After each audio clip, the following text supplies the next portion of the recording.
Well, with the help of my grandson, we got the refurbished, reconditioned power seat back in the car.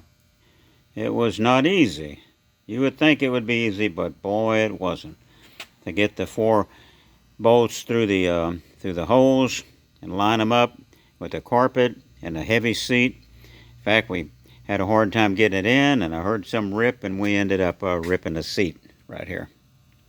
Not that it's perfect, it's got some age wear on it, but anyway, wasn't planning on doing that. But this thing is heavy, and it works now. See if we can see forward and backwards. Yeah. Yeah. Up and down. There it goes.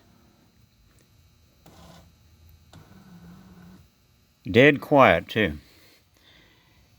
So it's one more thing accomplished.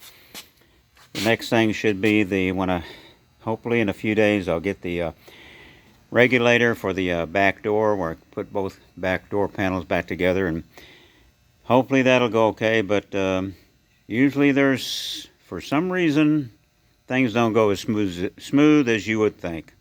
So we'll see. But anyway, the seat's back in, and it's working for the first time in at least 18 years that I've had the car.